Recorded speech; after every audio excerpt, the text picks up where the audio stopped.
The rain hammered the windshield like it had something to prove. Marcus Washington squinted through the blur, his wipers scraping against the glass in a rhythm that barely kept up. The Dan Ryan Expressway had turned into a river of brake lights and honking horns, every driver fighting their own battle to get home. At 35, Marcus carried the weight of single fatherhood in the set of his jaw, in the calloused hands that gripped the steering wheel, in the exhaustion that lived permanently behind his eyes. 3 years since Vanessa walked out. 3 years of proving he could do this alone. He glanced to his right. Layla was asleep in the passenger seat, her chin tucked against the seatbelt, curls splayed across her yellow school dress. 8 years old and already wiser than most adults he knew. The sight of her softened something in his chest. That same bittersweet ache that hit him every time he looked at her. Love so big it scared him. His phone lit up on the dashboard.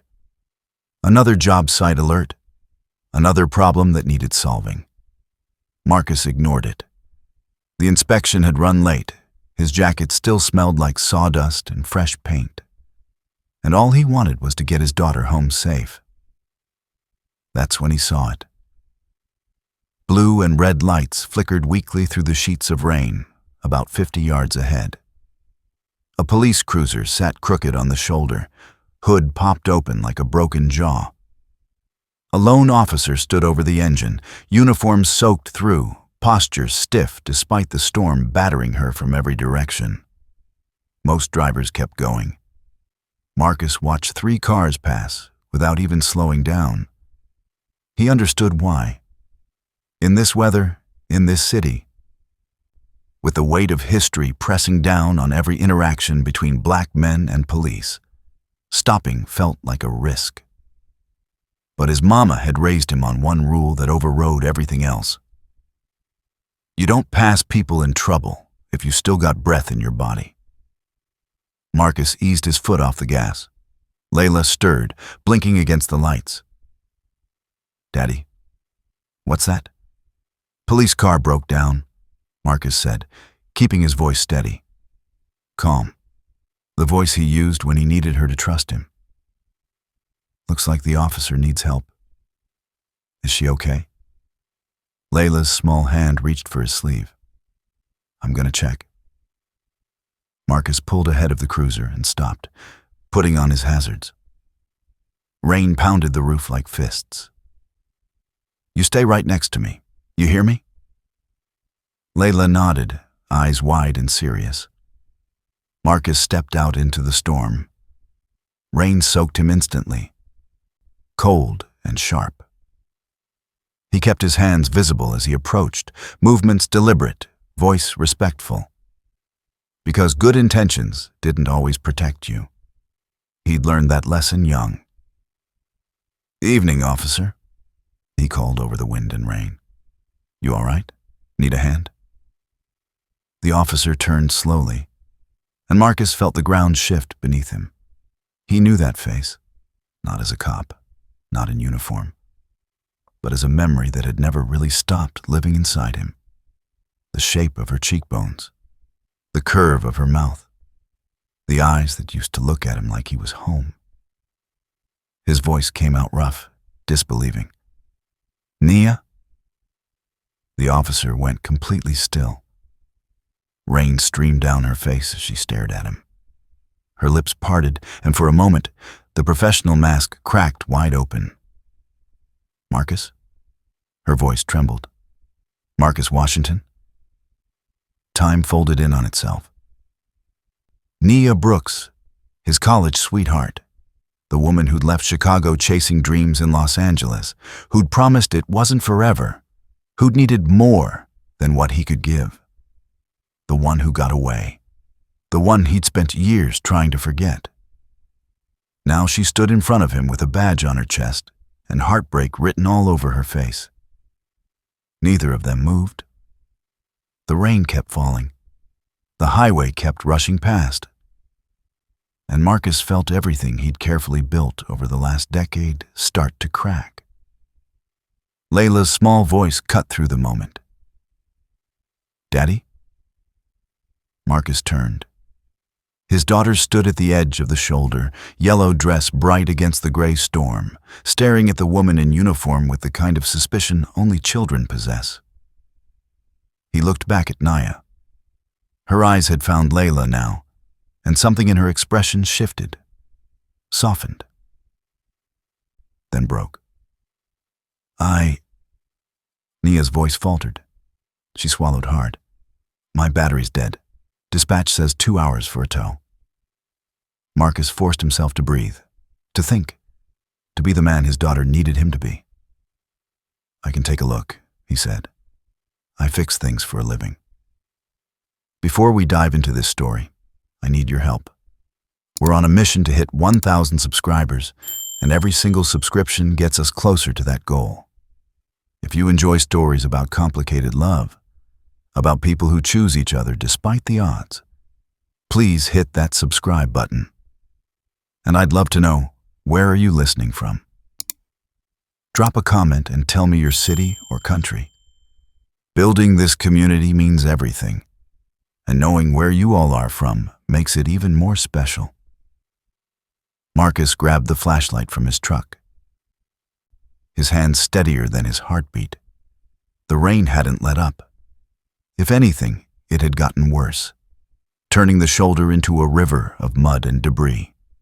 He moved toward the cruiser's engine bay, aware of Layla's small footsteps splashing behind him, aware of Nia watching him like she was seeing a ghost. He leaned over the engine. Steam hissed where rain hit hot metal. The battery terminals were corroded, one connection loose enough to kill the charge. Simple fix, 5-minute job. But nothing about this moment felt simple. How long have you been out here? Marcus asked, not looking up. 40 minutes.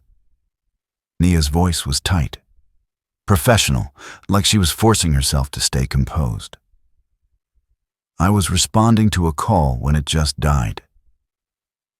Marcus pulled his toolkit from his pocket. The small multi-tool he kept because raising a child meant being prepared for anything. He worked the connection, tightening it, scraping off corrosion with the edge of the blade. His hands knew what to do, even when his mind was spinning. Layla stood behind him, studying Nia with the intensity of a child who understood more than adults gave her credit for. She tilted her head, curls dripping. You're a police officer, she said. Not a question, an observation. Nia crouched down to Layla's eye level, despite the rain soaking her even more. I am, she said softly. What's your name? Layla. The answer came cautiously. Are you friends with my daddy? The question landed like a punch. Nia's eyes flicked to Marcus, then back to Layla. We used to be, a long time ago. How long? Almost 10 years. Layla's brow furrowed, processing. That's before I was born. Yeah, Nia whispered. It is. Marcus stood up, wiping rain from his face. Try it now. Nia rose slowly, still holding Layla's gaze like she didn't want to break the connection. She moved to the driver's seat and turned the key. The engine coughed once, twice, then caught. The rumble was steady, strong, alive. Relief washed over Nia's face so fast, Marcus almost missed it. She stepped back out into the rain, closing the door carefully. Thank you, she said, and her voice cracked on the second word. I didn't think anyone would stop. I wasn't going to leave you out here, Marcus said simply. Their eyes met, held. The rain kept falling, but it felt quieter now, like the world had narrowed to just the space between them. 10 years of silence pressed down on that moment. 10 years of unanswered questions and roads not taken. You left? Marcus said, and he hated how raw his voice sounded. You said LA was temporary. You said you'd come back. Nia flinched. I did come back. Her jaw tightened. 2 years ago. I came home, Marcus. 2 years. The words hit him sideways. You've been here 2 years and you never— I didn't know how, Nia interrupted, her hands clenched at her sides. I didn't know if you'd even want to see me. I left you. I chased something that didn't exist, and by the time I realized what I'd lost, I thought it was too late. Layla tugged on Marcus's sleeve. Hard. Daddy, she whispered, too loud to actually be a whisper. She knows you. Marcus looked down at his daughter. Yeah, baby. We used to be close. Layla's eyes narrowed with the kind of clarity that only children possess. She looked at Nia, then back at Marcus, reading the tension in their bodies, the weight in their voices. Did she break your heart? The question hit like lightning. Nia went completely still. Marcus could see her throat working, see her eyes beginning to shine with something that wasn't just rain. He could have lied, could have softened it. But he'd promised himself he'd never lie to Layla about things that mattered. Sometimes, Marcus said gently, crouching down to meet his daughter's eyes, grown people hurt each other, even when they don't mean to. Layla turned to Nia. Her small face was serious, her voice clear and unwavering. Then don't do it again. The words hung in the air like a verdict. Nia's mask shattered. Her breath hitched. Tears mixed with rain on her cheeks, and she didn't bother hiding them. I hear you, she told Layla, voice trembling at the edges. I really, really do. A crackling voice burst from Nia's radio. She answered quickly, back to professional mode, clipped words and codes Marcus didn't understand. When she finished, she looked at him like she was trying to memorize his face all over again. I have to clear this scene, she said. But Marcus, can we talk?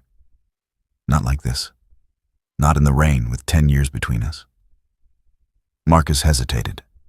Hope was expensive. He'd rebuilt his life brick by brick after she left, and Layla stood on that foundation. Letting Nia back in meant risking everything he'd built. But he couldn't ignore what his chest was doing. Couldn't ignore the way his heart had recognized her before his mind even caught up. He pulled out his wallet, handed her a business card. Washington & Sons Renovations. His name. His number. His life summarized in cardstock. If you want to talk, he said carefully, call me. Nia took the card like it weighed 1,000 pounds. She held it against her chest, nodded once. I will, she promised. I swear I will. Marcus took Layla's hand and walked back to the truck. As he drove away, he watched Nia in the rearview mirror, standing in the rain beside her cruiser, still holding his card. Layla pressed against his arm, small and warm. That lady got a lot of sad in her, she murmured. Yeah, Marcus admitted. But she looked at you like she remembers something good. Marcus didn't answer. Because Layla was right. And because he remembered too.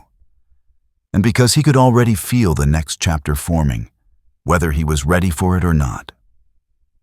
3 days passed before Marcus's phone rang with an unknown number. He was in the middle of replacing cabinet hinges in a north side kitchen when it buzzed in his pocket. Layla sat at the client's dining table, math homework spread out in front of her, chewing on a pencil eraser with the same concentration Marcus brought to his work. He almost didn't answer. Then something made him swipe right. Hello? Marcus. Nia's voice came through quiet, uncertain. It's me. I hope this is okay. Marcus stepped into the hallway, away from Layla's listening ears. His heart kicked against his ribs. It's okay. I know it's been a few days. I kept picking up the phone and putting it down. She exhaled slowly. I didn't want to rush you or push, but I meant what I said. Can we talk? Maybe coffee? Marcus looked back at Layla. She'd stopped working on her math and was watching him through the doorway with those knowing eyes. When? Saturday? Hyde Park? There's a cafe near the museum. Neutral ground. All right, Marcus said. But Layla comes with me. That's not negotiable. I wouldn't want it any other way. Saturday arrived with clear skies and cool air that smelled like autumn was finally winning against summer's last gasp. Marcus dressed carefully, not too formal, not too casual, and caught himself checking the mirror twice. Layla wore her favorite purple jacket and kept asking questions he didn't have answers to. Is the police lady going to be there? Yes. Are you nervous? A little. Why? Because some conversations are hard, baby. But you still have them anyway? Marcus smiled despite himself. Yeah. You still have them anyway. The cafe was tucked between bookstores and vintage shops, the kind of place that served expensive lattes and played jazz too quietly. Nia was already there when they arrived, sitting at a corner table near the window. She'd traded her uniform for jeans and a cream sweater, hair down in natural curls that framed her face. She looked younger, more like the woman Marcus remembered. She stood when she saw them. Hi. Hi, Marcus said. Layla didn't say anything. She just studied Nia with that intense, measuring gaze children use when they're deciding whether to trust someone. Nia crouched down again, meeting Layla at eye level. I'm glad you came, she said gently. I brought you something. She pulled a small package from her bag. A puzzle. Not childish, but challenging. The kind that respected intelligence. I heard you're good at figuring things out. Layla's eyes widened slightly. She took the gift carefully, like it might disappear. Thank you. You're welcome. They ordered drinks. Marcus got black coffee. Nia got tea. Layla got hot chocolate with extra whipped cream and promptly took her puzzle to a nearby table where she could work and eavesdrop simultaneously. For a moment, neither adult spoke. Then Nia broke the silence. I owe you the truth, she said, hands wrapped around her mug like she needed the warmth. About why I left. About why I stayed gone. Marcus waited. He'd learned patience in the years since she'd walked away. LA wasn't what I thought it would be, Nia continued. The modeling thing. It was loud and lonely and superficial. I thought I needed more than Chicago, more than what we had. I thought small-town love wasn't enough. She looked up, eyes wet. I was wrong. I was so wrong, Marcus. By the time I figured that out, I thought you'd moved on. Thought you'd hate me. I didn't hate you, Marcus said quietly. I was hurt. That's different. I know. Nia's voice cracked. When I came back, I joined the academy because I wanted to matter. I wanted to serve something bigger than myself. I wanted to prove I could be the person I should have been all along. Before we dive deeper into this reunion, I need your help. We're on a mission to hit 1,000 subscribers, and every single subscription gets us closer to that goal. If you enjoy stories about complicated love, about people who choose each other despite the odds, please hit that subscribe button. And I'd love to know, where are you listening from? Drop a comment and tell me your city or country. Building this community means everything. And knowing where you all are from makes it even more special. Marcus leaned back. You have a daughter now? Nia said, and it wasn't a question. Layla's mother left when she was 5, Marcus said. Vanessa decided motherhood wasn't for her. So yeah, it's just us. Nia's face softened with something that looked like pain. I'm sorry. Don't be. Layla's the best thing that ever happened to me. Marcus glanced at his daughter, who was definitely listening while pretending not to. But she's also why I can't do this casually, Nia. I can't let someone back into my life who might leave again. Not when she's watching. Not when it would hurt her too. I understand. Nia's hands tightened around her mug. I'm not asking for anything you're not ready to give. I needed you to know I came back, that I'm still here, that I never stopped. She cut herself off. Never stopped what? Nia looked him dead in the eyes. Regretting that I left you. The words sat between them, heavy and true. Layla appeared suddenly at Marcus's elbow, puzzle half finished. She looked at Nia with that serious, evaluating expression. Do you like pancakes? Nia blinked, caught off guard. Yes. My daddy makes the best pancakes. Layla tilted her head. Maybe you could come over sometime and try them. Then I can decide if you're okay. Marcus nearly choked on his coffee. Layla, it's okay, Daddy.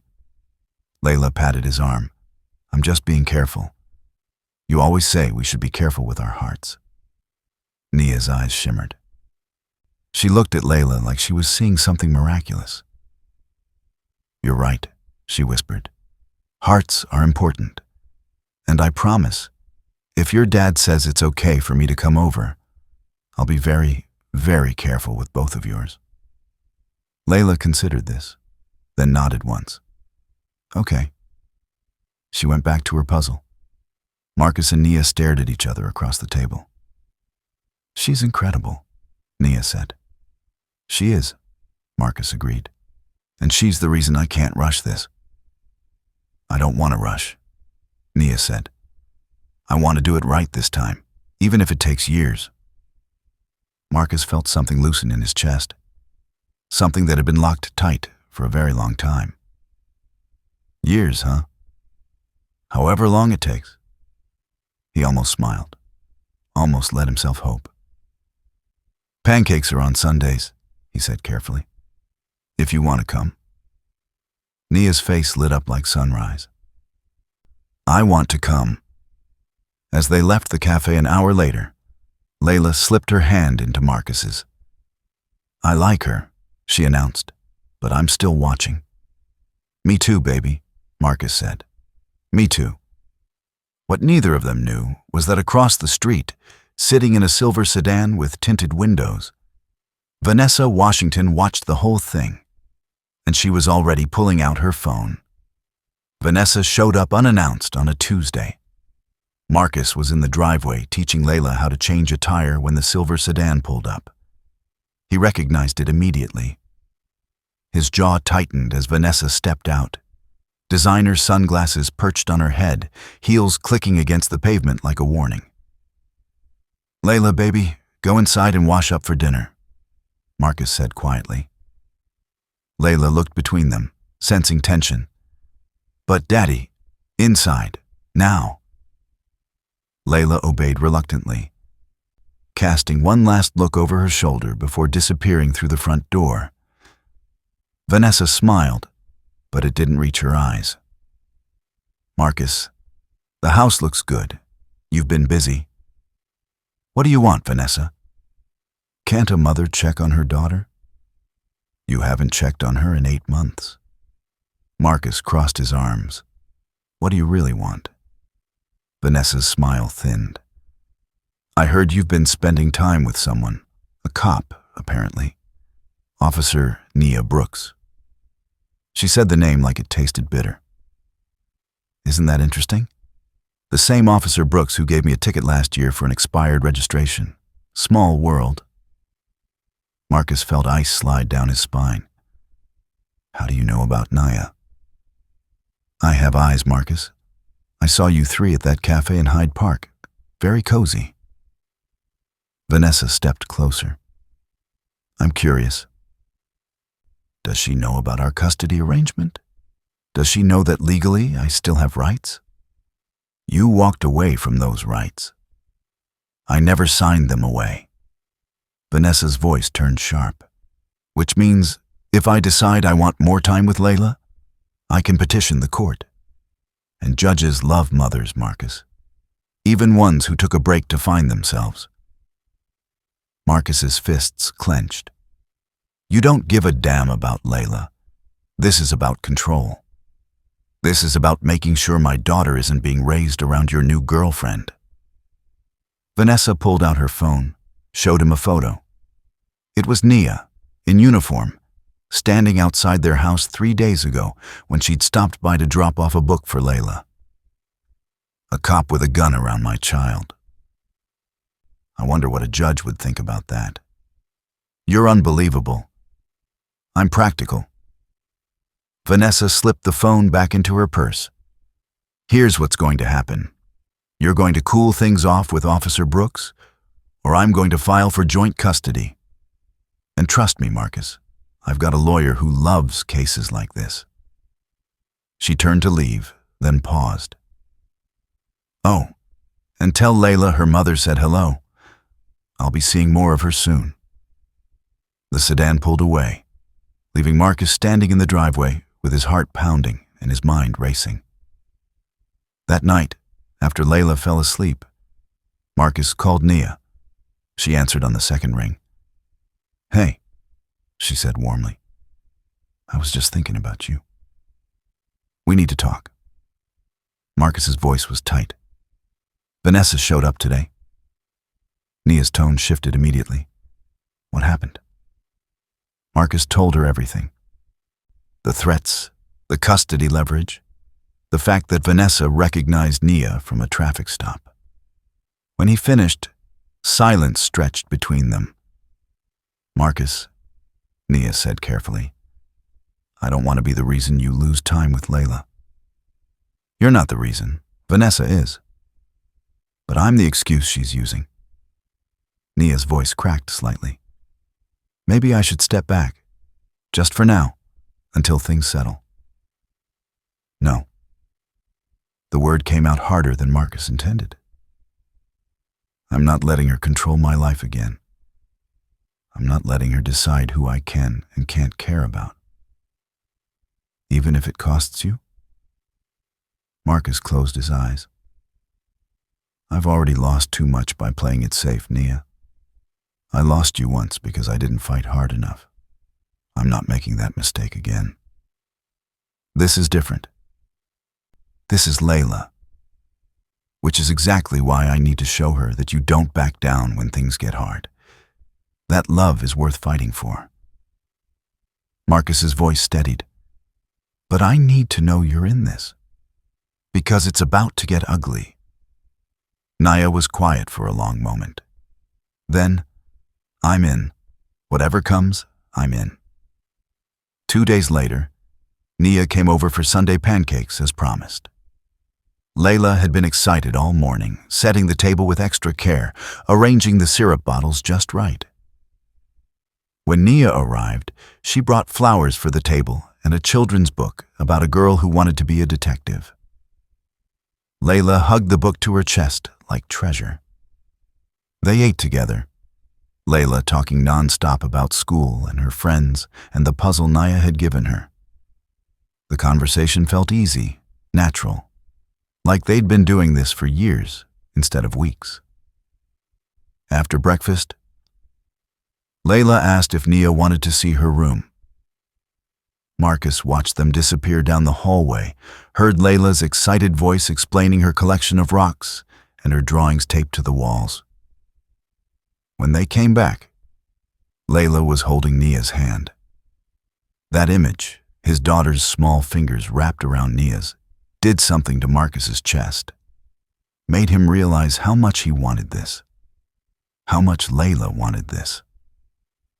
Later that afternoon, they went to the park. Layla ran ahead to the swings while Marcus and Nia walked slowly behind her. She's amazing, Nia said softly. She is. Marcus, I meant what I said. I'm not going anywhere. Nia stopped walking, turned to face him. Whatever Vanessa throws at us, we face it together. Marcus wanted to believe her, wanted to trust that this time would be different. My lawyer said we should document everything, he admitted. Every interaction with Vanessa, every threat, build a case. Good, Nia said firmly. I can help with that. And Marcus? I've testified in family court before. I know how these things go. We'll be ready. Ahead of them, Layla jumped off the swing mid-arc, landed hard, and came running back with grass stains on her knees and joy on her face. Did you see me fly? She shouted. I saw, Marcus said, catching her. You were fearless? Layla grinned, then looked at Nia. Were you watching too? I was, Nia said. You were incredible. Layla's grin widened. Then she grabbed both her hands, one in each of hers, and pulled them forward. Come on, I want to show you the good slides. As they walked together, Layla between them, swinging their joined hands, Marcus caught Nia's eye over his daughter's head. And he knew. Whatever was coming, they'd face it as a family, even if the law didn't recognize them that way yet. 6 months changed everything. Nia became a fixture in their lives. Sunday pancakes, Tuesday homework help, Thursday movie nights where Layla fell asleep between them on the couch. She learned Layla's favorite songs, memorized her allergies, knew without asking that she needed her nightlight shaped like a crescent moon.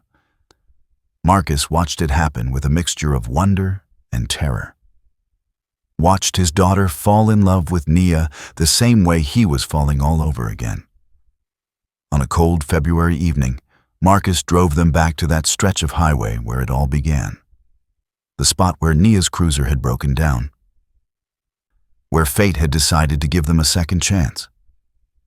Layla was with Marcus's mother for the night, carefully orchestrated.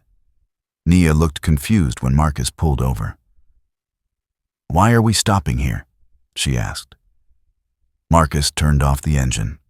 His heart hammered against his ribs. Because this is where everything changed. Marcus, let me say this. He took her hand. 10 years ago, I let you go without fighting. I told myself it was respect that I was letting you chase your dreams. But the truth is, I was scared. Scared you'd pick the dream over me and I'd have to live with that answer. Nia's eyes glistened. Marcus, I'm not scared anymore. He reached into his jacket pocket, pulled out a small velvet box. I'm not asking you to be perfect. I'm not asking you to have all the answers. I'm asking you to stay. To build something with me and Layla. To be the family we already feel like. He opened the box. A simple ring, elegant and understated, caught the last rays of sunset. Nia Brooks, will you marry me? Nia's hands flew to her mouth. Tears spilled over. Yes, she whispered. Yes, Marcus. Yes. He slid the ring onto her finger, and she kissed him like she was making a promise she'd spend the rest of her life keeping. They told Layla the next morning over breakfast. Her scream of joy could probably be heard 3 blocks away. She threw herself at Nia so hard they both nearly fell over. You're going to be my real mom? Layla asked, eyes huge. If you'll have me, Nia said, voice thick with emotion. I'll have you, Layla declared solemnly. Then she paused. Does this mean I can call you Mom? Nia's face crumpled. If you want to, baby. If you're ready. Layla threw her arms around Nia's neck. Mom, she whispered, testing it out. Mom. For 3 perfect days, they lived in that joy. Then the letter arrived. Marcus found it in the mailbox on a Wednesday afternoon. Thick envelope, law firm letterhead, his name typed in cold professional font. His hands went numb as he tore it open. Petition for modification of custody agreement. Vanessa was suing for joint custody. 50-50 split. Her lawyer cited significant changes in the father's household and concerns about the child's exposure to law enforcement situations. The document was 12 pages of legal language that all boiled down to one thing. Vanessa wanted to take Layla away from him half the time. Not because she loved her, because she could. Marcus called his lawyer immediately. Then he called Nia. She arrived 20 minutes later, still in uniform from her shift. Marcus handed her the papers without a word. Nia read them, jaw tightening with each page. When she finished, she looked up with fire in her eyes. This is retaliation. Pure and simple. I know. She's using our engagement as ammunition. I know that too. Marcus sat heavily on the couch. My lawyer says we have a good case. I've been the primary parent for 3 years. I've got documentation. But Vanessa's right about one thing. Judges do love mothers. Nia knelt in front of him, took his hands. Marcus, listen to me. We're going to fight this. Together. I'll testify. I'll bring every piece of evidence we need. I'll show that court exactly who's been there for Layla and who hasn't. What if it's not enough? Marcus's voice cracked. What if loving you costs me my daughter? It won't. Nia gripped his hands tighter. I promise you it won't. But promises didn't hold up in court. The preliminary hearing was scheduled for 6 weeks out. Marcus hired the best family lawyer he could afford, a woman named Patricia Odoms, who'd built her reputation defending fathers' rights. We need to be strategic, Patricia said during their first meeting. Vanessa's going to paint you as reckless for bringing a police officer into Layla's life. We counter by showing stability, consistency, and your daughter's well-being. How? Marcus asked. School records, medical records, character witnesses. And we need Layla evaluated by a family therapist. Let a professional document how healthy and happy she is in your care. The evaluation happened 2 weeks later. A kind woman named Dr. Chen spent 3 hours with Layla, asking questions, playing games, watching her draw pictures of her family. When the report came back, Marcus read it with his heart in his throat. Layla Washington presents as a well-adjusted, emotionally secure child with strong attachment to her primary caregiver. She speaks positively about both her father and his fiancé, Officer Brooks, referring to the latter as Mom, with clear affection and no signs of coercion. When asked about her biological mother, subject became notably quieter and stated, "She doesn't come around much." Assessment indicates current living arrangement serves child's best interests. It was good. It was really good. But Vanessa had her own evaluation done. Her therapist wrote a report claiming Layla was at risk of inappropriate exposure to law enforcement trauma and potentially being coached to reject her biological mother. Lies. But lies wrapped in professional language. As the hearing date approached, Marcus barely slept. Nia stayed over most nights, holding him when the anxiety got too heavy, reminding him that truth mattered, that love mattered, that they were doing everything right. Layla knew something was wrong. She'd ask careful questions Marcus couldn't quite answer. Daddy, are you and Mom fighting? No, baby, we're fine. Then why do you look so sad? Just grown-up stuff. Nothing for you to worry about. But she was worrying. He could see it in the way she clung a little tighter at bedtime, in the way she watched him when she thought he wasn't looking. 3 days before the hearing, Marcus tucked Layla into bed, and she grabbed his hand before he could leave. Daddy? Her voice was small in the dark. Yeah, baby? I don't want to live with Mommy Vanessa. Marcus's heart cracked. Baby. I know I'm supposed to love her because she's my real mom. But she doesn't feel like my real mom. Nia feels like my real mom. Tears slid down Layla's cheeks. If the judge makes me go, will you come get me? Marcus pulled her into his arms, holding her while she cried. No judge is taking you from me, he whispered fiercely. I promise you. I promise. He just hoped it was a promise he could keep. The courtroom smelled like old wood and tension. Marcus sat at the defendant's table in his best suit, hands folded to keep them from shaking. Patricia Odom sat beside him, organized and calm in a way that felt impossible. Behind them, Nisa sat in the gallery wearing her dress uniform, back straight, eyes forward. She'd taken the day off specifically for this.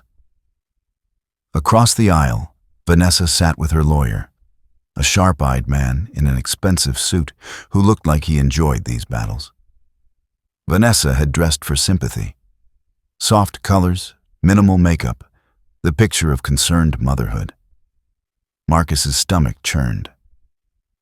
Judge Catherine Reynolds entered, and everyone rose. She was older, black, with silver streaks in her natural hair and eyes that looked like they'd seen every lie the world had to offer. Marcus prayed she could see through Vanessa's performance. Please be seated, Judge Reynolds said. We're here for a petition to modify custody in the matter of Layla Marie Washington. Vanessa's lawyer went first. He painted Marcus as reckless, claimed the engagement to a police officer created an unstable and potentially dangerous environment. He talked about Naya's weapon, her unpredictable schedule, the risk of bringing law enforcement conflicts into a child's home. It was all garbage. But it sounded convincing. Then Patricia stood. Your Honor, may I present the facts? Mr. Washington has been Layla's primary caregiver for 3 years. Sole caregiver. Ms. Reed walked away from active parenting and maintained minimal contact. In that time, Mr. Washington has provided a stable home, maintained perfect school attendance, ensured all medical needs were met, and created a loving environment. She submitted school records, medical records, letters from teachers, Dr. Chen's evaluation. And regarding Officer Brooks, Patricia continued, she's a decorated member of the police force with no disciplinary record. She's been a positive, consistent presence in Layla's life for 6 months. The child refers to her as Mom, voluntarily, with clear affection. Vanessa's lawyer objected. Coaching. Dr. Chen's report addresses that. Patricia cut in smoothly. No evidence of coaching. This is organic attachment. Judge Reynolds studied the documents. I'd like to hear from Mr. Washington. Marcus's heart stopped. He stood slowly, moved to the witness stand. Patricia asked him simple questions. How long had he been Layla's primary parent? What was their daily routine? How did Nia fit into their lives? Marcus answered honestly. Described breakfast routines and homework battles and bedtime stories.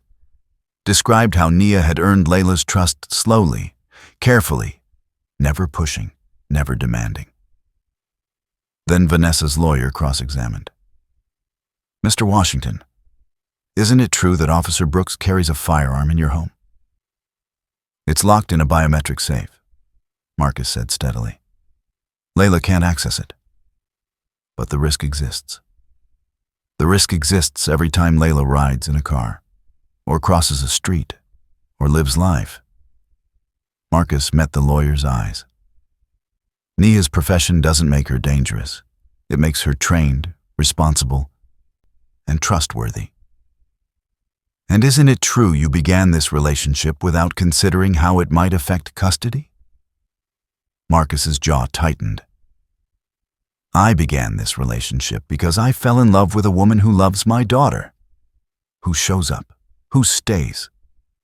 That's more than I can say for Ms. Reed. Objection!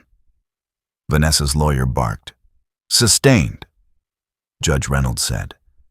But Marcus saw something flicker in her eyes. Next, Nia took the stand. She answered questions about her training, her schedule flexibility, her commitment to Layla's well-being. She was professional, composed, unshakable. Officer Brooks, The opposing lawyer said, "Don't you think it's inappropriate to insert yourself into a child's life so quickly?" Nia's voice didn't waver. "I didn't insert myself. I was invited. And I've spent 6 months proving I'm worthy of that invitation. By playing house? By being present."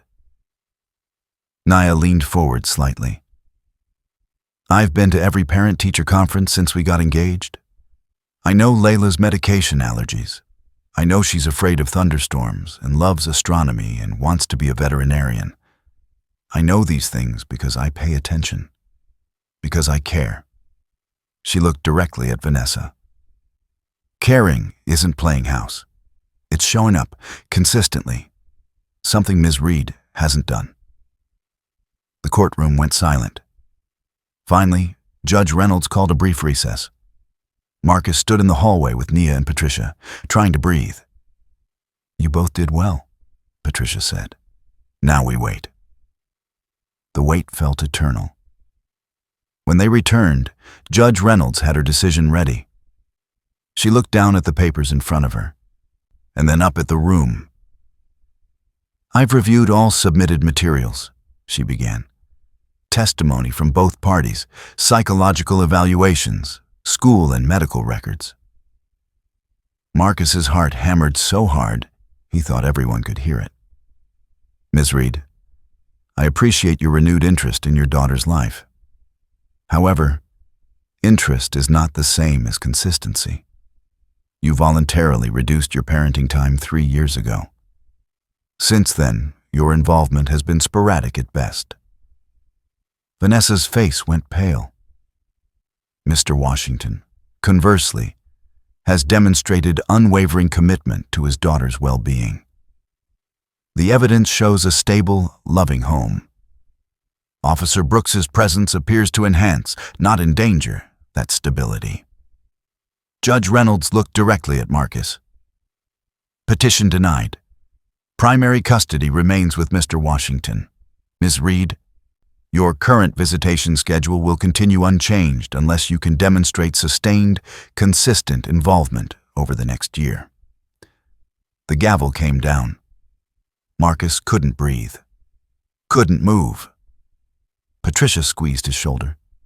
Behind him, Nia let out a shaky breath. They'd won. Vanessa stood abruptly, face twisted with anger, and stormed out without a word. Marcus turned to find Nia. She was crying, smiling, both at once. He pulled her into his arms in the middle of the courtroom, not caring who saw. "We did it," he whispered. "You did it," Nia corrected. "You've been doing it all along." Outside, in the harsh afternoon sunlight, Marcus called his mother to bring Layla home. He needed to hold his daughter, needed to tell her she was safe. When Layla came through the door an hour later, she looked at their faces and knew immediately. "We're staying together?" she asked, voice small and hopeful. "We're staying together," Marcus confirmed. Layla launched herself at him, then at Nia, wrapping them both in a fierce hug. "I knew it," she said, muffled against their shoulders. "I knew we'd win." But as Marcus held his family close, he felt the exhaustion settling in, the weight of the fight, the stress that had carved itself into his bones. They'd won the battle. Now they had to figure out how to heal from it. The wedding happened 3 months after the custody hearing, in Marcus's mother's backyard under a canopy of white lights and late spring blooms. Small and intimate, just family and close friends. Layla wore a purple dress she'd picked herself and carried the rings down the aisle like they contained the secrets of the universe. When the officiant asked if anyone objected, Layla shouted, "No way!" loud enough that everyone laughed. And the tension Marcus hadn't realized he was carrying finally broke. He married Nia with his daughter standing between them, one small hand in each of theirs. The first year of marriage was harder than either of them expected. Not because they didn't love each other, but because love didn't erase the damage left behind by the custody battle. Marcus woke up some nights in a cold sweat, convinced he'd lost Layla. Nia worked long shifts and came home exhausted, the weight of serving a city that didn't always appreciate her pressed into her shoulders. They argued about small things that weren't really small. Dirty dishes, missed appointments, the way stress made them both retreat instead of reach for each other. One night, 2 years into the marriage, it almost broke. Nia came home after a 14-hour shift to find Marcus sitting at the kitchen table surrounded by paperwork. Medical bills, specialist appointments, fertility clinic brochures. They'd been trying for a baby for 18 months. Every negative test felt like another loss, another thing the universe was denying them. "We got the results back," Marcus said without looking up. "Nothing's wrong with either of us.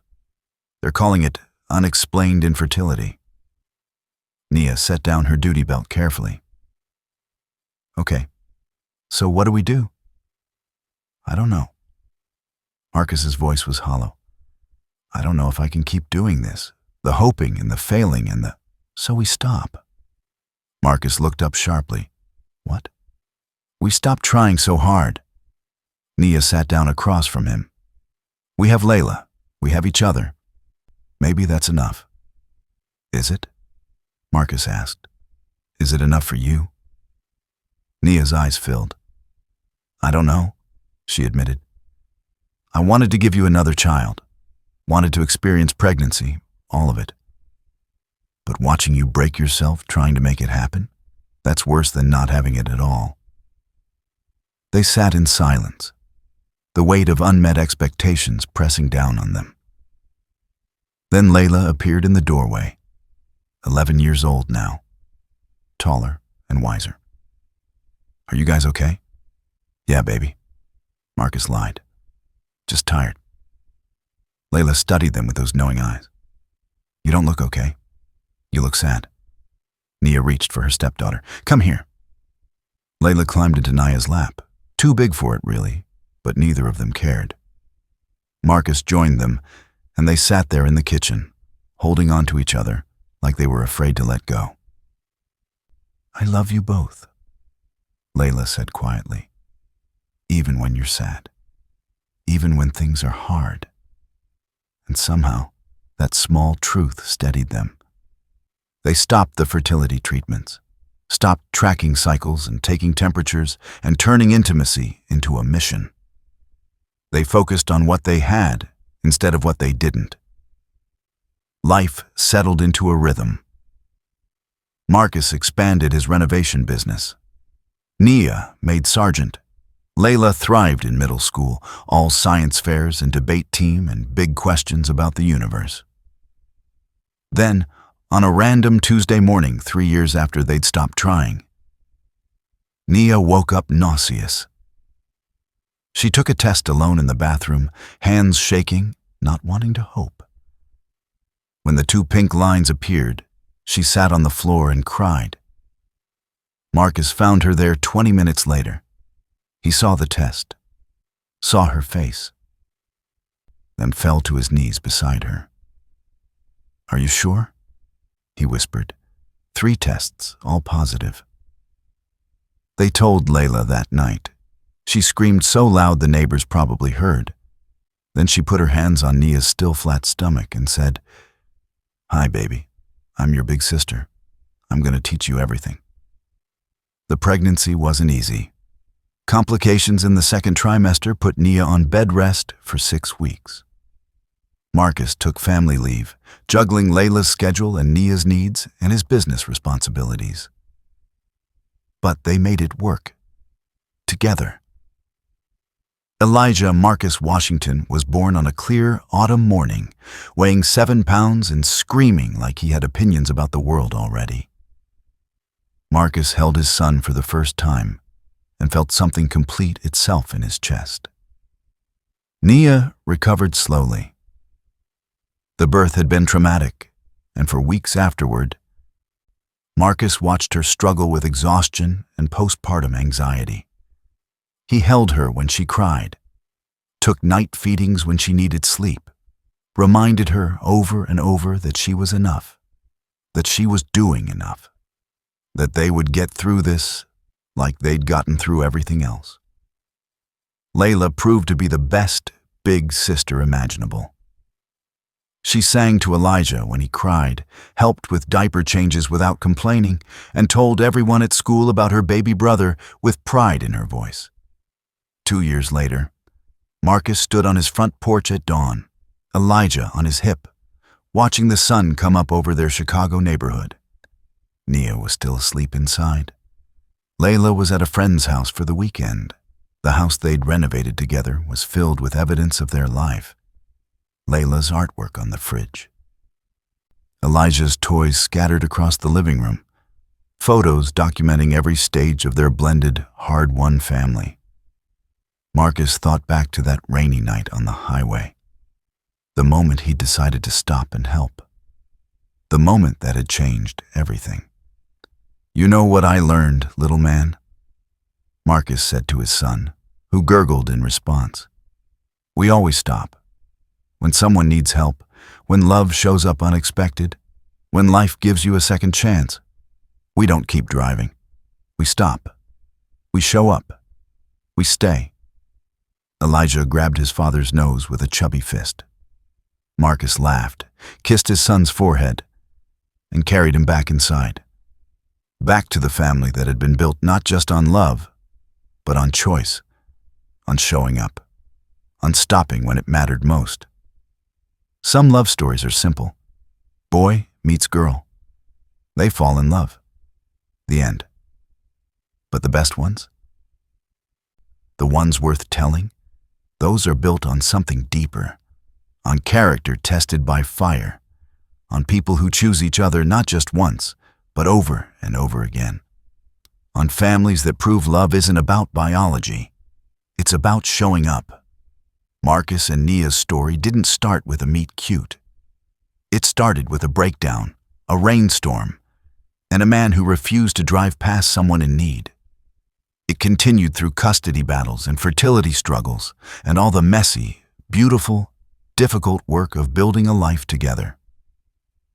And it reminds us that sometimes the most important decision we make isn't the destination we're heading toward. It's whether we're brave enough to stop when it matters most.